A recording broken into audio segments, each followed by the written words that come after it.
Class start करते हैं उससे पहले तिलावत सुन लेते हैं, देन हम आज के टॉपिक्स को कवर करेंगे। बिस्मिल्लाहिर्रहमानिर्रहीम क़ुल अऊज़ु बिरब्बिन्नास मलिकिन्नास इलाहिन्नास मिन शर्रिल वस्वासिल खन्नास अल्लज़ी युवस्विसु फ़ी सुदूरिन्नास मिनल जिन्नति वन्नास।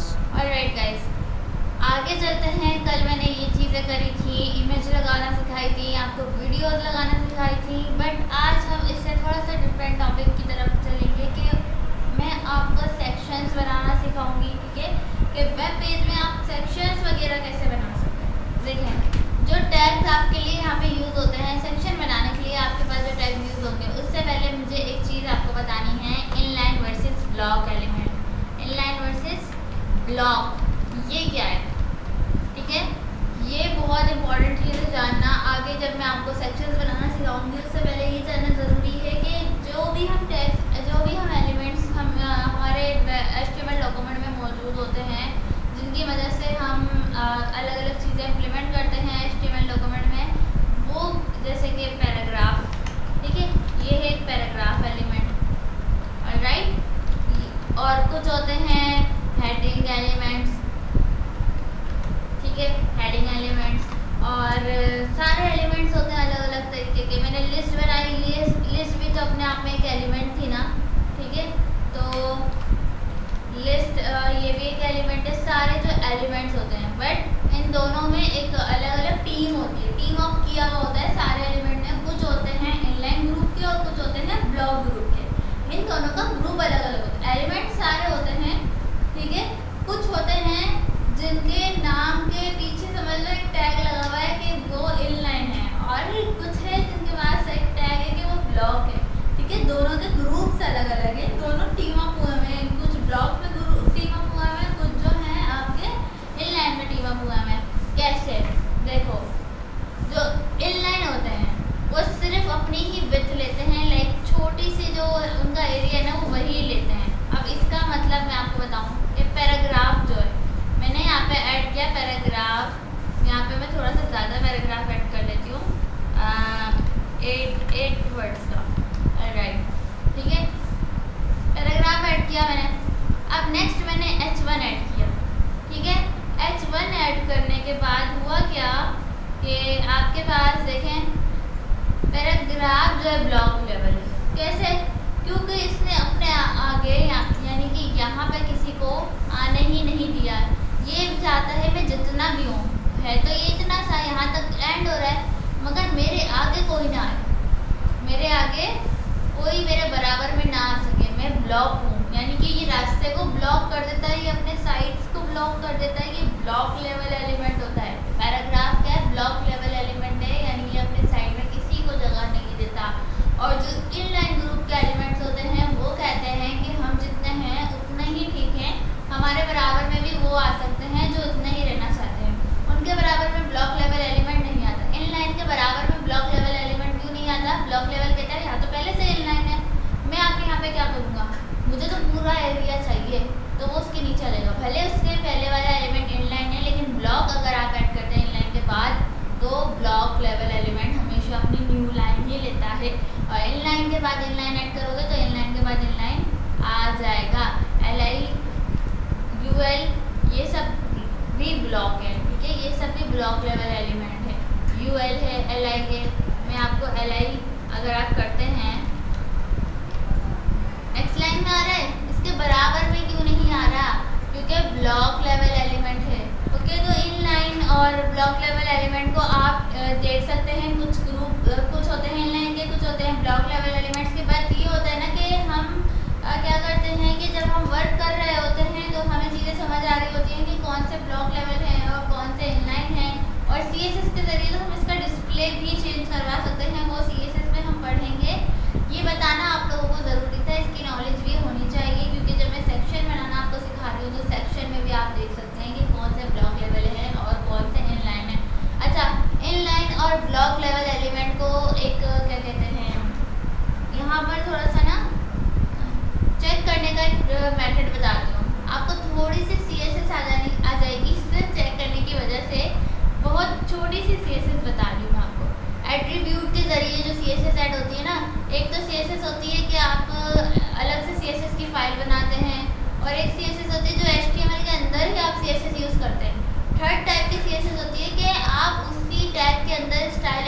के ज़रिए CSS ऐड करते हैं। ठीक है, तीनों टाइप्स के नाम क्या होते हैं, क्या कहलाते हैं, सब हम CSS पढ़ते हुए पढ़ेंगे, बट अभी मैं आपको थोड़ा सा बता रही हूँ। आप बस ये करके देख लेना, एट्रीब्यूट ले लेना, स्टाइल एट्रीब्यूट। पैराग्राफ में चेक करना है ना, पैराग्राफ ब्लॉक लेवल है या इनलाइन है। स्टाइल एट्रीब्यूट में आओ, एक प्रॉपर्टी होगी बैकग्राउंड कलर, ऐसे लिख देना बैकग्राउंड कलर, पूरा आपको ऑप्शन भी मिल जाएगा। उसके बाद आपने इस तरीके से कॉलन लगाना है। देखो बैकग्राउंड कलर एट्रीब्यूट में कॉलन और सेमी कॉलन, और यहाँ पे बीच में, ठीक है, बैकग्राउंड कलर कॉलन और सेमी कॉलन, बीच में आपने कलर दे देना है, कोई येलो दे दिया। अब आप बैकग्राउंड कलर देखो फुल आ रहा है कि नहीं आ रहा, यहाँ तक आ रहा है, यानी कि ब्लॉक है। अगर इनलाइन होता तो ये यहाँ पे कलर भी खत्म हो जाता। ये अपनी पूरी विड्थ ले रहा है, ये समझ आ रहा है, ये ब्लॉक लेवल एलिमेंट है। कोई अगर मैं यहाँ पर एंकर टैग का यूज़ करूँ, ठीक है, अब इसको चेक करना है कि इनलाइन है या ब्लॉक है। हम रेड करके देखते हैं, ठीक है, सॉरी टैक्स भी रेड लेके दूँगा। होम मैंने इसमें ऐड किया और इसमें ये एक लिंक बना दी है हमने। अब लिंक में मैंने स्टाइल ऐड करना है, तो देखिए ये href एट्रीब्यूट है, जहाँ पे ख़त्म हो रहा है वहाँ से आगे स्पेस ऐड करके आप स्टाइल एट्रीब्यूट यूज़ कर लो। बैकग्राउंड कलर सेम वही चीज़ें यूज़ करो, ठीक है, और मैं इसका कर देती हूँ ग्रीन। ठीक है, मैं इनलाइन CSS आपको बता रही हूँ, ठीक है। ये देखो, ये यहाँ पे बैकग्राउंड कलर ख़त्म हो गया, यानी कि ये इनलाइन एलिमेंट था, ये उतनी ही जगह ले रहा है जितनी इसको चाहिए। अगर मैं नेक्स्ट एंकर टैग का यहाँ पे यूज़ करूँ, जैसे कि यहाँ पर, ठीक है, एक और एंकर टैग का यूज़ कर लूँ और इसको कर दूँ अबाउट, तो ये इसके बराबर में ही आएगा। क्यों? क्योंकि उसने अपनी इतनी ही जगह ली थी। मगर अगर मैं एंकर टैग का यूज़ इस पैराग्राफ के बाद करूँ, तो वो नीचे ही आएगा। क्यों? क्योंकि पैराग्राफ उसको अपने बराबर में आने ही नहीं दे रहा और ये इनलाइन है। ऑलराइट, इनलाइन के बराबर में तो कोई भी एलिमेंट आ जाना चाहिए था, बट क्यों नहीं आएगा? अगर मैं ब्लॉक लेवल एलिमेंट का यहाँ पे यूज़ करूँ तो वो इसके बराबर में क्यों नहीं आएगा? क्योंकि इसके बराबर से क्यों शुरू नहीं हुआ? क्योंकि खुद अपने आप में एक ब्लॉक है, तो ये कह रहा है कि मैं इसके बराबर से तो शुरू नहीं होऊंगा। इसने तो थोड़ी सी ही सही जगह तो ली हुई है ना, मुझे तो पूरी जगह चाहिए। ठीक है, इनलाइन और ब्लॉक लेवल एलिमेंट का समझ आ गया आपको? तो इस तरीके से आप बैकग्राउंड कलर करके चेक कर लेते हो। हेडिंग को चेक करना है, हेडिंग ब्लॉक है या इनलाइन है। आ जाओ हेडिंग में, स्टाइल एट्रीब्यूट का यूज़ करो और बैकग्राउंड कलर यहाँ पे एक्वा कर दो, कुछ भी कर दो। तो देखो, अब मुझे कमेंट्स में, यानी सॉरी कमेंट्स बोलिए, ग्रुप में आके बताओ कि ये हेडिंग क्या कहलाई, हेडिंग ब्लॉक लेवल एलिमेंट कहलाई या फिर इनलाइन। ठीक है, ब्लॉक है या इनलाइन है, जल्दी से बताओ जाकर। राइट, अब देखो वेबसाइट में थोड़ी सी CSS ऐड करी, वेबसाइट अट्रैक्टिव लगने लगी। ओके, तो आप इस तरीके से चेकआउट कर सकते हैं। मैंने ट्रिक बताई है आप लोगों को, जो मैंने अप्लाई करी थी अपने, जब मैं सीख रही थी। मैंने सोचा आप लोगों से भी शेयर कर दूँ। ऑलराइट, इनलाइन और ब्लॉक का मैंने मतलब समझा दिया है। अब बनाते हैं सेक्शन। देखो सेक्शंस क्यों बनाते हैं, तो थोड़ा सा ऐसे सिखाती हूँ सेक्शंस क्यों बनाते हैं कि आप जो है यहाँ पर क्या कर सकते हैं। देखिए, अगर मैं कोई वेबसाइट यहाँ पे निकालूँ, जैसे कि कौन सी वेबसाइट यहाँ पर होनी चाहिए, ये निकालता है। ऑलराइट, मैं वही वेबसाइट सर्च करती हूँ जो मैंने ऑलरेडी बनाई हुई है, वही मेरे जहन में आती है। ठीक है, अगर मैं यहाँ पर इस सेक्शन की बात करूँ तो देखिए, ये येलो वाला जो सेक्शन है, ये एक मेन सेक्शन कहलाया। ठीक है, इसके नीचे ये दूसरा सेक्शन है। ठीक है, ये यहाँ पे ख़त्म हो रहा है, ये तीसरा सेक्शन है ब्लैक वाला। ये चौथा सेक्शन है जिसमें इन्होंने पोर्टफोलियो बताया हुआ है। ये पांचवा सेक्शन है और ये है फूटर। ठीक है, एक होता है हेडर, एक होता है फूटर, बाकी बनते हैं सेक्शंस। ये होता है वेबसाइट का एक कंप्लीट लेआउट। ठीक है, अब मैं अबाउट में आऊँ, अबाउट पे क्लिक करें, ये तो हमारा मेन्यू है। नेविगेशन बनाना मैंने ऑलरेडी आपको सिखा दिया, जैसे उसको स्टाइल करना रह गया है। ठीक है, तो ये है मेन सेक्शन। ये जो आपको मेन्यू और लोगो दिख रहा है ना, ये हेडर है। ये आपको सारे पेज में नजर आएगा, तो वो हेडर है। यहाँ इसके बाद से यहाँ से सेक्शन स्टार्ट है। दोनों का कलर सेम है तो वो आपको एक ही लग रहा है। ठीक है, ट्रांसपेरेंट हेडर भी कहलाता है, मैं आपको वो सब समझाऊंगी। ये देखिए, ये है एक सेक्शन, फिर ये सेकंड सेक्शन, ये थर्ड सेक्शन, वो यहाँ पे है आपके पास थर्ड सेक्शन ही बने हुए हैं। अच्छा, ये वाली वेबसाइट जो है ना, जो डिज़ाइन है ये वाला मेरा नहीं है, मैंने इनकी वेबसाइट में पहले दूसरे पेजेस पे डिज़ाइन किए हुए हैं, वो अभी फ्रंट पे लाना बाकी है। ठीक है, ये उनका वो डिज़ाइन है जो ओल्ड डिज़ाइन है उनका, और उन्होंने जो मेरे से बनवाया है वो उनके पेजेस अभी बने हुए रखे हुए हैं और उसको फ्रंट पे लेकर आना बाकी है, इसको हमें रिप्लेस करना है। ठीक है, ये मेरा डिज़ाइन नहीं है। ऑलराइट, कंटेंट पे आए, कंटेंट पे एक ही सेक्शन है जस्ट कंटेंट के फॉर्म का। ठीक है, तो आपके पास सेक्शंस बनाने ज़रूरी होते हैं कि आपने सेक्शन बनाया, उसके अंदर अपनी एक हेडिंग रखी, सेकंड हेडिंग रखी, अपना पैराग्राफ ऐड किया, अपने बटन ऐड किए। ठीक है, तो वो होते हैं, उसके ज़रिए आपके बनते हैं सेक्शन। सेक्शंस बनाने के लिए आप एक टैग का यूज़ करते हैं, वो टैग है div टैग। ठीक है, div टैग के ज़रिए आप सेक्शंस इजीली बना सकते हो। सेक्शंस के लिए अलग एक टैग आता है, उसके अंदर आपको div यानी कि एक होता है ना पूरा, आप क्या कहते हैं, कंटेनर बनाते हैं जिसके अंदर चीज़ें रखते हैं, सेक्शन टैग भी आता है। ठीक है, जिनको मालूम होगा वो ये ना सोचें कि मैं कुछ अलग से कर रही हूँ, मैं स्टेप बाय स्टेप लेके चल रही हूँ। पहले हम div के ज़रिए छोटे छोटे सेक्शन बनाना सीखेंगे, और उन सारे जो हम छोटे छोटे सेक्शंस का ग्रुप रखते हैं ना, उनको हम सेक्शन टैग, जो सेक्शन बड़ा टैग होता है उसके अंदर रखते हैं। तो पहले छोटा सेक्शन बनाना सीखो, उसके बाद आप उसको बड़े टैग पे यानी सेक्शन एक अलग से टैग आता है उसमें रखना सीखेंगे। ठीक है, पहले div के ज़रिए आप एक सेक्शन बनाना सीखो। अगर मैं नोट्स पे आ जाऊँ, नोट्स में मैंने लिखा है divs and event grouping and structuring content. मैं इसको यही कह रही हूँ कि देखें, हर जो आप है हेडिंग पैराग्राफ वगैरह को एक ही सेक्शन में रख सकते हैं, यानी एक ही ग्रुप बना सकते हैं, तो डिवाइड कर सकते हैं चीज़ों को आपस में। ऑलराइट, तो ये देखिए मैं इस तरीके से करूँगी कि इस div के अंदर जैसे कि मैंने h1 लिख दिया। ठीक है, और इसमें मैंने बड़ी शान मुझे करके एक टाइटल दे दी, हेडिंग दे दी, और इसका एक पैराग्राफ भी दे दिया। ऑलराइट, तो ये मेरा एक ग्रुप बन गया। ठीक है, div के अंदर एक ग्रुप रेडी हो गया मेरा। अब जब दूसरा मुझे ऐड करना है ना, तो मैं दूसरा इसको div दूँगी। तो ये छोटे छोटे सेक्शन बना लिए मैंने, h3 करके मैंने इसमें हेडिंग दे दी, ठीक है, ये हेडिंग दे दी, और ये एक हेडिंग दे दी, पैराग्राफ करके कुछ पैराग्राफ दे दिया। ये मेरे छोटे छोटे सेक्शंस बन गए, ये ग्रुप बन गए सारे एलिमेंट्स के, कि मैंने इसको h3 और इस वाले पैराग्राफ को एक चीज़ में डिवाइड कर दिया। डिवीजन का, div का मतलब क्या होता है, डिवीजन। ठीक है, और इस वाले h1 और इस वाले पैराग्राफ को एक चीज़ में ग्रुप कर दिया। अब इन पूरे दोनों डिवीजन को मैं एक सेक्शन में रखना चाहती हूँ, तो मैं यहाँ पे सेक्शन टैग का यूज़ करूँगी। वो हम सेमेंटिक HTML देखेंगे, हेडर, सेक्शन, फूटर, वो कैसे बनता है। देखो, इस पूरे को Ctrl+X करो और इसके अंदर पेस्ट कर दो इस तरीके से। ठीक है, Ctrl+X के अलावा दूसरी भी आप शॉर्टकट यूज़ कर सकते थे। चलो अभी आप बिगनर हो तो मैं छोटी छोटी चीज़ें गाइड कर रही हूँ। ठीक है, ये सेक्शन टैग के अंदर आ गया, तो ये हमारा एक प्रॉपर एक सेक्शन बन गया। लेकिन देखिए ग्रुप है, इसका भी एक ग्रुप है, इसका भी ग्रुप है। टोटल सेक्शंस के पास 2 चाइल्ड्स हैं। ठीक है, जो सेक्शन के अंदर सेक्शंस होते हैं, सेक्शंस के अंदर एलिमेंट्स होते हैं, नेस्टेड एलिमेंट यहाँ पे आपके पास 2 हैं। ठीक है, div के अंदर भी अपने 2 हैं, और इस वाले div के अंदर भी अपने 2 हैं।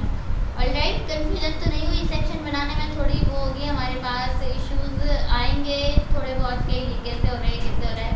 अब हम थोड़ा सा चल रहे हैं लेआउट की तरफ। सही है, कि लेआउट वाला जो काम होता है ना, हम सेक्शंस वगैरह जो बनाते हैं, मैं उसकी तरफ लेकर आई हूँ आपको। चलो इसको देख लेते हैं। इसको फ़र्क अभी आपको कुछ नहीं दिखेगा, अगर वेब पेज पे मैं दिखाऊँ तो सेम वही आ रहा है, लेकिन अब ये एक सेक्शन बन चुका है। ठीक है, इसको आप स्टाइल करके देखो तो पूरे ये अपने इसको स्टाइल करेगा, इस वाले को स्टाइल नहीं करेगा, लेकिन इसको पूरा कर देगा। h1 और p इसी के चाइल्ड हो चुके हैं। ठीक है, चाइल्ड में कोई अलग वर्ड यूज़ नहीं कर रही, आप HTML कोड करते हुए भी यूज़ करते हो ये वर्ड। चाइल्ड और पेरेंट्स जो होते हैं ना आपके पास, देखें चाइल्ड और पेरेंट्स, जैसे ये इसका पेरेंट है और ये इसके चिल्ड्रंस है। ठीक है, ये आप यूज़ करते हो नेस्टेड चाइल्ड, मतलब बहुत आप इस तरीके से यूज़ कर रहे होते हैं। अब मैं इसको स्टाइल एट्रीब्यूट देकर बैकग्राउंड कलर येलो दे दूँ, तो हेडिंग और पैराग्राफ इंक्लूडेड ये बैकग्राउंड कलर येलो हो जाएगा। ये देखें, ठीक है, यानी कि ये पूरा एक डिवीजन हो चुका है इसका, इन दोनों का। और अगर मैं सेक्शन को बैकग्राउंड कलर दे दूँ तो ये अपने दोनों चाइल्ड को बैकग्राउंड हो जाएगा, यानी कि दोनों चाइल्ड के समेत ये ऐसा होगा, स्टाइल बैकग्राउंड हुआ दे दें तो दोनों साइड समेत ये वाला भी डिव और ये वाला भी डिव। ये देखिए, ये आपको नज़र क्यों नहीं आ रहा? क्योंकि उसके ऊपर है, ये हो तो क्या है एक वाले के उसके ऊपर येलो कलर भी शो हो रहा है। येलो अगर मैं अभी हटा देती हूँ, उसके ऊपर येलो कलर शो हो रहा है, ये देखें, तो ये पूरा आपको एक्वा नज़र आएगा। ठीक है, तो आपने जस्ट किसको किया है, सेक्शन को स्टाइलिंग दी है। और दोनों पैराग्राफ यानी दोनों जो डिव हमने बनाए थे, ये पहला डिव था और ये दूसरा डिव था, दोनों को बैकग्राउंड कलर दोनों समेत वो एक पूरा सेक्शन का बैकग्राउंड हमने चेंज कर दिया। हम सेक्शन क्यों बनाते हैं? डिफरेंट डिफरेंट स्टाइलिंग की वजह से हमें डिफरेंट स्टाइल ऐड करना पड़ता है। अब मैंने यहाँ पे दूसरा सेक्शन एग्जैक्ट सेम ऐसा रखते हैं। ठीक है, एग्जैक्ट सेम, ये हमारा हो गया सेकंड सेक्शन वेबसाइट का। और इसका बैकग्राउंड कलर हमने थोड़ा सा चेंज कर दिया, आप यहाँ से आके भी चेंज कर सकते हो। ठीक है, तो ये देखो अब मल्टीपल सेक्शंस हो गए। वेबसाइट पे मैंने आपको यही बताया था, ये येलो सेक्शन है और ये देखो ये ग्रे में आ रहा है, थोड़ा सा डार्क ग्रे में आ रहा है, ये सेक्शन ब्लैक नहीं है। ठीक है, तो इस तरीके से आप सेक्शन इसलिए बनाते हो ताकि सारे सेक्शंस की डिज़ाइनिंग में आप चेंज ला सको, हर चीज़ में अलग अलग चेंजिंग कर सको। पूरी वेबसाइट बिल्कुल सेम तो नहीं होती, अलग अलग सेक्शंस होते हैं, ग्रुप में डिवाइड हो चुके होते हैं। अब ये वाला डिव और ये वाला डिव साइड बाय साइड लगाना है हमने। ठीक है, तो उसके लिए हम चीज़ ऐड करते हैं, लेकिन उन सारे सेटअप से पहले हमें ऐड करना तो आना चाहिए ना, ग्रुप बनाना आना चाहिए। पहले आप डिव के अंदर ग्रुप बनाते हो और उन ग्रुप्स को सेक्शन के अंदर कन्वर्ट कर देते हो। ऑलराइट, मैंने थोड़ा एडवांस तो नहीं पढ़ा दिया। एडवांस अगर आपको लग रहा है तो पहले आप डिव बनाना सीखो, डिव। ठीक है, डिव बनाना सीखो और डिव में हेडिंग और पैराग्राफ ऐड करो। डिव में हेडिंग, अभी सेक्शन टैग की तरफ मत जाओ। ठीक है, लॉरेन 30। ठीक है, डिव्स बनाना सीखो और डिव्स को स्टाइल करके देख लो। और डिव क्या है, एक ब्लॉक लेवल एलिमेंट है, वरना यकीन नहीं आ रहा। ये देखो डिव है ब्लॉक लेवल, यहाँ तक ये सेट हो रहा है पूरा। ठीक है, अगर मैं इसको पैराग्राफ को कम भी कर दूँ यहाँ से, ये देखो पैराग्राफ को कम भी कर दिया, बट देखो ये शो यहाँ तक ही हो रहा है, फुल विथ ले रहा है डिव जो है हमारा। मैंने कोई स्टाइलिंग H1 में नहीं करी, मैंने पैराग्राफ में नहीं करी, मैंने डायरेक्ट डिव में करी है और डिव हमारा ब्लॉक लेवल एलिमेंट है। ठीक है, आज के लिए इतना देख लो, आपने डिव सीखा, सेक्शन बनाना सीखा, इनलाइन वर्सेस ब्लॉक एलिमेंट के बारे में पढ़ा। बट होगा क्या कि आप जो हैं अभी स्पेन के बारे में पढ़ेंगे, वो होता है नॉर्मल छोटे छोटे ग्रुप्स बनाना। ठीक है, एक होता है डिव होता है थोड़ा बड़ा ग्रुप बनाना, स्पेन होता है और भी छोटे, वो इनलाइन होता है। स्पेन से आप इनलाइन डिवीजन रखते हो और वो छोटी छोटी ग्रुपिंग करता है। ठीक है, तो ग्रुप करता है छोटी छोटी चीज़ों को। स्पेन जो है, span element is an inline element, this mean it's only takes up as much width as it content required. ठीक है, इनलाइन का आपको मतलब पता है, it's typically used to group or small portions. Right, small portions आपको add करने हैं अपनी वेबसाइट में। तो डिव देखें, डिव तो आपको कम्प्लीटली एक पूरा सेक्शन दे रहा है ना, यहाँ से लेके यहाँ तक। स्मॉल पोर्शंस आपको चाहिए तो आप वहाँ पे स्पेन का यूज़ कर सकते हो। ठीक है, स्पेन का यूज़ करने के लिए आप यहाँ पर स्पेन टैग का यूज़ करोगे।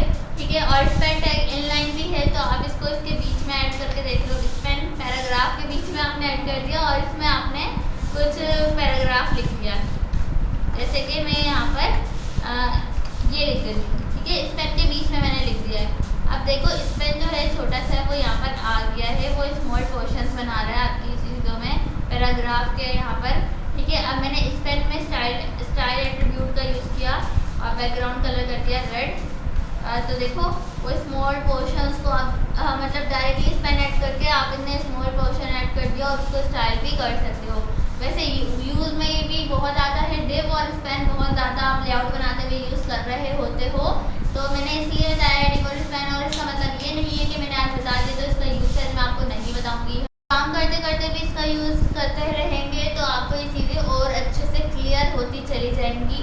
अभी जो आपका टास्क है, आपने क्या करना है, आपने बनाना है डिव जिसके अंदर रखनी है H1 हेडिंग, फिर रखनी है आपको पैराग्राफ हेडिंग और पैराग्राफ हेडिंग बोलिए, फिर रखना है पैराग्राफ, फिर आपने H2 का यूज़ करना है, फिर ऐड करना है पैराग्राफ, फिर आपने कोई इमेज यूज़ करनी है। बल्कि इमेज ना डॉक पे रख लो, कार्ड की तरह रख लो, इमेज रख लो डॉक पे। ठीक है, एक अच्छी सी इमेज, उसकी हेडिंग, उसका पैराग्राफ, फिर कुछ उसके बारे में सब हेडिंग, फिर पैराग्राफ छोटा सा। ठीक है, ये हो गया एक डिव। ठीक है, अब बीच में आपको स्मॉल क्वेश्चन के तौर पे यूज़ करना है। यहाँ पे उसके चार्जेस लिख दो।